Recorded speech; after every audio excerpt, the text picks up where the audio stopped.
Do you have issues tempering your chocolate? Well, I'm about to show you the easiest and quickest way to do so.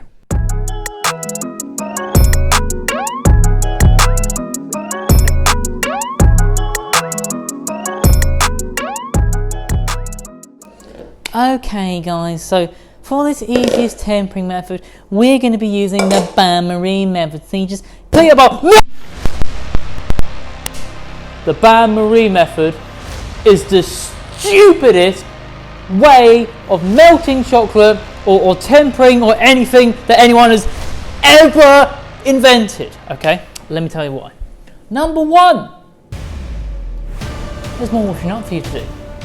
That's just a small reason. Number two, you got to fiddle about with the water level and the height of your bowl. Oh, the bowl can't touch the water because it will burn. Oh, but then if it's too high and the heat's not low enough or high enough, and no. Number three, water and chocolate don't mix. You don't want water in your chocolate when you're tempering your chocolates. So why are you putting them next to each other? Just increases the risk, especially if you're a beginner, for getting water in your chocolate, okay? The best seeding method to temper chocolate. Yes, and that is what I'm going to show you today, peeps. Okay, so to start out, you're going to need 2 bowls, and then you're going to add 3/4 of the chocolate that you intend to use to a bowl. Just weigh it out nice and easy, like so. Then you're going to take your other bowl and weigh out the remaining 1/4 that you need. Okay, so now we need to melt our chocolate, and you know what we're not going to do? We're not going to do the bain-marie. You know what we're going to do? Something that's a lot easier and something that everyone has. A microwave. Wow!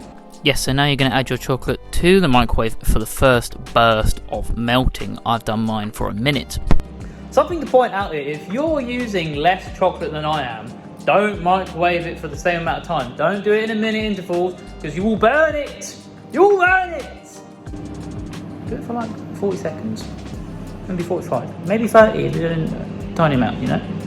Just be careful. Okay, so after the first burst in the microwave, it may not feel like the chocolate has melted much, but it has. Just give it a little stir and put it back in. Now when you do the other bursts after the first burst, make sure you lower the time you do it for. Take it down to like 30 seconds, maybe even 20 seconds, and keep doing that until your chocolate is lovely and melted like so. Use a thermometer to check that the temperature is about 45 degrees. Yes, you're going to need a thermometer for this, okay? There's no getting around that. Just deal with it and get a thermometer. Okay, so now your chocolate is melted to 45 degrees. There's no silly bain-marie methods, no stupid tabletop tempering methods that you need marble for. All that's left to do is tip that chocolate into this chocolate and then stir. Yes, so you're going to add that 1/4 of your chocolate that you weighed out earlier to your bowl and stir it in. This is what is called the seed chocolate, and the cocoa butter crystals in this are going to multiply in your melted chocolate until it gets down to the appropriate temperature. This is going to take about 5 or 10 minutes of stirring. It will feel like a while, but keep going. If you've got good arm muscles, just power through it, and then you're going to come in once it's all done and nicely melted. There may be a few chunks left in there, but you're just going to check it with your probe and make sure it's about 32ish degrees or less, and you will be left with this gorgeous, beautiful, silky chocolate. Just look at it, look at it. Now you're going to want to test that your tempered chocolate is actually tempered, so I've dipped a palette knife in there and I've left it at room temperature for about 2 to 3 minutes, and it should set up nice and matte, slightly glossy like that. Okay guys, so that's it. You've got the hardest part out the way. You've tempered your chocolate with my easy, foolproof, quick method, and now you just need to make whatever you want to make. You can make chocolates, you can make chocolate bars, you can use it for cake garnishes, for dessert garnishes, anything you want. And it was all so easy. Took you like 10 minutes. Thank you for watching, and if you like these videos, please subscribe and leave a big thumbs up.